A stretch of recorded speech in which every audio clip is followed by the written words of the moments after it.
ಅಭಿಮಾನಿಗಳಿಗೆ ಮತ್ತೆ ಕುಟುಂಬಸ್ಥರಿಗೆ ವಿನಯ್ ಕ್ಷಮೆ ಕೇಳಿದ್ದಾರೆ. ಜೈಲಿಂದ ಬರ್ತಿದ್ದ ಹಾಗೆ ವಿಡಿಯೋ ಮಾಡಿ ಈ ಬಗ್ಗೆ ಮಾತನಾಡಿದ್ದಾರೆ. ಮಾಜಿ ಬಿಗ್ ಬಾಸ್ ಸ್ಪರ್ಧೆ ವಿನಯ್ ಅಭಿಮಾನಿಗಳಿಗೆ ಮತ್ತೆ ಕುಟುಂಬಸ್ಥರಿಗೆ ಕ್ಷಮೆ ಕೇಳಿದ್ದಾರೆ. ನನ್ನಿಂದ ನನ್ನ ಹೆಂಡತಿ ಮತ್ತು ಸ್ನೇಹಿತರಿಗೆ ತೊಂದರೆ ಆಗಿದೆ. ನನಗಾಗಿ ಜೈಲಲ್ಲಿ ಪೊಲೀಸ್ ಠಾಣೆಯಲ್ಲಿ ಕಾದಿದ್ದಾರೆ. ನಾನು ಮಾಡಿದ ಮಚ್ಚಿನ ರೀಲ್ಸ್ ಇಂದ ತೊಂದರೆ ಆಗಿದೆ. ಇದರಲ್ಲಿ ನನ್ನ ತಪ್ಪಿದೆ. ನಾನು ಎಚ್ಚರಿಕೆಯಿಂದ ಇರಬೇಕಾಗಿತ್ತು ಅಂತ ವಿನಯ್ ಕ್ಷಮೆಯಾಚನೆ ಮಾಡಿದ್ದಾರೆ. ಕರ್ನಾಟಕದ ಪ್ರತಿಯೊಬ್ಬರಿಗೂ ನನ್ನ ಕಡೆಯಿಂದ ಕ್ಷಮೆ ಕೇಳಬೇಕಾಗಿತ್ತು. ದಯವಿಟ್ಟು ಕ್ಷಮಿಸ್ಬಿಡಿ. ಕಳೆದ 4 ದಿನಗಳಿಂದ ನೀವು ಟಿವಿನಲ್ಲಿ ಯೂಟ್ಯೂಬ್ನಲ್ಲೆಲ್ಲ ನೋಡಿರ್ಬೋದು, ಒಂದು ಮಚ್ಚಿನ ಕತೆ ನಡೀತಾ ಇದೆ.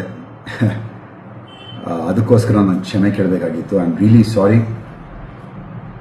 ಎಸ್ಪೆಷಲಿ ನನ್ನ ಫ್ಯಾನ್ಸ್ಗೆ, ನನ್ನ ಫ್ಯಾಮಿಲಿಗೆ, ಪ್ರತಿಯೊಬ್ಬರಿಗೂ ಸಾರಿ ಕೇಳಬೇಕು ಅಂತ ಈ ವಿಡಿಯೋ ಮಾಡ್ತಿರೋದು. ಮೊದಲನೇದಾಗಿ ನನ್ನಿಂದ ತೊಂದರೆ ಆಗಿರೋದು ನನ್ನ ಫ್ಯಾಮಿಲಿಗೆ, ನನ್ನ ಹೆಂಡತಿಗೆ, ನನ್ನ ಮಗನಿಗೆ ದಯವಿಟ್ಟು ಕ್ಷಮಿಸ್ಬಿಡಿ. ಅದಾದಮೇಲೆ ನನ್ನ ಸ್ನೇಹಿತರಿಗೆ ತುಂಬ ತೊಂದರೆ ಆಗಿದೆ.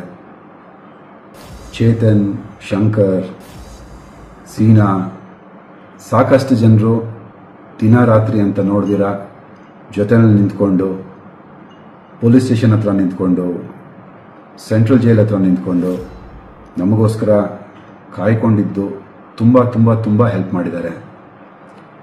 ನಮ್ಮ ಅಕ್ಕ ಅಪರ್ಣಕ ಮತ್ತು ನಮ್ಮ ಭಾವ ತುಂಬ ಓಡಾಡಿದ್ದಾರೆ. ಈ ಒಂದು ಪ್ರಕರಣಕ್ಕೆ ತುಂಬ ಹೆಲ್ಪ್ ಮಾಡಿದ್ದಾರೆ.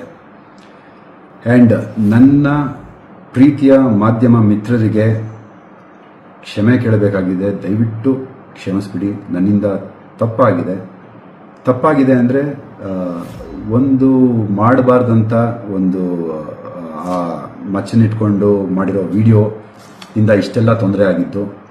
ಸೊ ದಯವಿಟ್ಟು ಕ್ಷಮಿಸಿ. ನಿಮ್ಗೆಲ್ಲರಿಗೂ ತೊಂದರೆ ಕೊಟ್ಟೆ. ಈ ಒಂದು ವಿಷಯ ತುಂಬ ದೊಡ್ಡದಾಗಿ ಬ್ಲೋ ಅಪ್ ಆಗತ್ತೆ ಅಂತ ನನಗೆ ಗೊತ್ತಿರಲಿಲ್ಲ. ಸೊ ಇಷ್ಟು ದೊಡ್ಡದಾಗಿರೋ ವಿಷಯ ನಂದು ತಪ್ಪಿದೆ, ಇಲ್ಲ ಅಂತ ಹೇಳ್ತಿಲ್ಲ.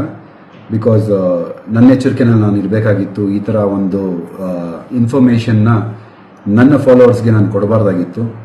ದಯವಿಟ್ಟು ಕ್ಷಮಿಸ್ಬಿಡಿ. ಆ್ಯಂಡ್ ಸಾಕಷ್ಟು ಸಪೋರ್ಟು ಮಾಡಿದ್ದೀರಾ. ನನ್ನ ಬಗ್ಗೆ ಮಾತಾಡಿರುವಂಥ ಮಾತುಗಳನ್ನೆಲ್ಲ ನೋಡಿದೆ. ನನಗೇನು ಬೇಜಾರಾಗಿಲ್ಲ. ನೀವು ಮಾಡಿರೋದು ನಿಮ್ಮ ಕೆಲಸ. ನನ್ನ ಕಡೆಯಿಂದ ಕ್ಷಮೆ ಇರಲಿ ಅಂತ ನಾನು ಕೇಳ್ತಾ ಇದ್ದೀನಿ. ಆ್ಯಂಡ್ ನೆಕ್ಸ್ಟ್ ಬಂದು ಪೊಲೀಸ್ ಇಲಾಖೆ ಅವರ ತನಿಖೆ ತುಂಬ ಚೆನ್ನಾಗಿ ಮಾಡಿದ್ದಾರೆ. ಒಂದು ಸೆಲೆಬ್ರಿಟಿ ಅಥವಾ ಕಾಮನ್ ಮ್ಯಾನ್ ಅನ್ನೋ ಡಿಫ್ರೆನ್ಸ್ ತೋರಿಸ್ದಿರ ಏನೇನಿದೆಯೋ ಅದ್ರ ಪ್ರಕಾರವಾಗಿ ಅವ್ರು ಇನ್ವೆಸ್ಟಿಗೇಷನ್ ಮಾಡಿದ್ದಾರೆ. ನಮ್ಮ ಟ್ರೀಟ್ಮೆಂಟ್ ಕೂಡ ಹಾಗೇ ಇತ್ತು. ಒಬ್ಬ ಕಾಮನ್ ಮ್ಯಾನ್ಗೆ ಹೇಗೆ ಟ್ರೀಟ್ ಮಾಡಬೇಕೋ ಹಾಗೇ ಟ್ರೀಟ್ ಮಾಡಿದ್ದಾರೆ. ದಯವಿಟ್ಟು ಅವ್ರ ಮೇಲೆ ಇದು ಮಾಜಿ ಬಿಗ್ ಬಾಸ್ ಸ್ಪರ್ಧಿ ವಿನಯ್ ಮಚ್ಚಿಡ್ಕೊಂಡು ರೀಲ್ಸ್ ಮಾಡಿ ಸಂಕಷ್ಟಕ್ಕೆ ಸಿಕ್ಕಾಕೊಂಡಿದ್ರು. ಪರಪ್ಪನ ಅಗ್ರಹಾರದಲ್ಲಿ ಕೆಲ ದಿನಗಳನ್ನು ದೂಡಬೇಕಾದಂಥ ಪರಿಸ್ಥಿತಿಯನ್ನು ಎದುರಿಸಿ ಹೊರಗೆ ಬಂದ ನಂತರದಲ್ಲಿ ಒಂದು ವಿಡಿಯೋ ಮಾಡಿಕೊಂಡು ಕನ್ಫೆಸ್ ಮಾಡಿದ್ದಾರೆ. ಒಟ್ಟಾರೆ ಏನೆಲ್ಲ ಸಿಚುವೇಶನ್ ಆಯಿತು, ಈ ಸಂದರ್ಭದಲ್ಲಿ ಯಾರ್ಯಾರು ಹೇಗೆ ಪ್ರತಿಕ್ರಿಯಿಸಿದ್ರು, ನನ್ನಿಂದನೂ ತಪ್ಪಾಗಿದೆ, ಜೊತೆಗೆ ನಿಂತವರಿಗೆ ಧನ್ಯವಾದ, ನನ್ನ ತಪ್ಪಿನ ಅರಿವಾಗಿದೆ ಅನ್ನೋದನ್ನು ಹೇಳ್ಕೊಂಡಿದ್ದಾರೆ. ಈ ಬಗ್ಗೆ ಡೀಟೇಲ್ಸ್ ಕೊಡ್ತಾರೆ ನಮ್ಮ ಪ್ರತಿನಿಧಿ ಅಂಕಿತಾ. ವಿನಯ್ರಿಗೆ ಅವರ ತಪ್ಪಿನ ಅರಿವಾಗಿದೆ, ಪ್ರಾಯಶ್ಚಿತ್ತ ಆಗಿದೆ ಅಂತ ಅನ್ಸುತ್ತೆ ಅವರ ಈ ವಿಡಿಯೋ ನೋಡ್ತಾ ಇದ್ರೆ. ಖಂಡಿತವಾಗ್ಲೂ ವಿಜಯ್, ಜೈಲಿಂದ ರಿಲೀಸ್ ಆದ ಬಳಿಕ ಈಗ ಅವರು ಪ್ರತಿಕ್ರಿಯೆಯನ್ನ ನೀಡಿರುವಂತದ್ದು. ಅಂದ್ರೆ ಅಭಿಮಾನಿಗಳಿಗೆ, ಜೊತೆಗೆ ಅವರ ಕುಟುಂಬಸ್ಥರೇನಿದ್ದಾರೆ ಅವರಿಗೆ ಕ್ಷಮೆಯನ್ನ ಕೇಳಿದ್ದಾರೆ. ಈ ಘಟನೆಯಿಂದ, ಅಂದ್ರೆ ಏನ್ ಇನ್ಸಿಡೆಂಟ್ ಆಯ್ತು ಅದರಿಂದ ನನ್ನ ಹೆಂಡತಿ ಹಾಗೆ ಸ್ನೇಹಿತರಿಗೆ ತೊಂದರೆ ಆಗಿದೆ ಅನ್ನೋದ್ರ ಬಗ್ಗೆಯೂ ಕೂಡ ಅವರು ಅದರಲ್ಲಿ ಮಾತನಾಡಿರುವಂತದ್ದು. ಜೊತೆಗೆ ಫ್ಯಾಮಿಲಿ, ಅವರ ಕುಟುಂಬಸ್ಥರು ಜೈಲಿನಲ್ಲಿ ಮತ್ತೆ ಪೊಲೀಸ್ ಠಾಣೆಯಲ್ಲಿ ಕಾದಿದ್ದಾರೆ. ಹಾಗಾಗಿ ನಾನು ಮಾಡಿದ ಮಚ್ಚಿನ ವಿಡಿಯೋದಿಂದ ಎಲ್ರಿಗೂ ಕೂಡ ತೊಂದರೆ ಆಗಿದೆ. ಇದರಲ್ಲಿ ನನ್ನ ತಪ್ಪಿದೆ, ನನ್ನ ಎಚ್ಚರಿಕೆಯಿಂದ ನಾನು ಇರಬೇಕಿತ್ತು. ನನ್ನ ಬಗ್ಗೆ ಮಾತನಾಡಿರುವಂತಹ ಎಲ್ಲಾ ಮಾತುಗಳನ್ನ ನಾನು ನೋಡಿದ್ದೀನಿ. ಪೊಲೀಸರು ಅವರ ತನಿಖೆಯನ್ನ ಮಾಡಿದ್ದಾರೆ, ಜೊತೆಗೆ ನನ್ನನ್ನ ಒಬ್ಬ ಕಾಮನ್ ಮ್ಯಾನ್ ರೀತಿಯಲ್ಲಿ ಪೊಲೀಸರು ನೋಡಿದ್ದಾರೆ. ಹಾಗಾಗಿ ನಾನು ಕೂಡ ಅದೇ ರೀತಿಯಾಗಿ ಬಿಹೇವ್ ಮಾಡಿದ್ದೀನಿ. ನಾನೊಬ್ಬ ಸೆಲೆಬ್ರಿಟಿ ಎಂದು ಯಾರು ಕೂಡ ನನ್ನನ್ನ ಟ್ರೀಟ್ ಮಾಡಿಲ್ಲ ಅನ್ನೋ ರೀತಿಯಲ್ಲಿ ಅವರು ಮಾತನಾಡಿರುವಂತದ್ದು. ಜೊತೆಗೆ ಪೊಲೀಸರ ಮೇಲೆ ಯಾವುದೇ ಆರೋಪವನ್ನ ಮಾಡಬೇಡಿ ಅಂತ ಹೇಳಿ ಅವರು ಮನವಿಯನ್ನ ಕೂಡ ಮಾಡಿದ್ದಾರೆ.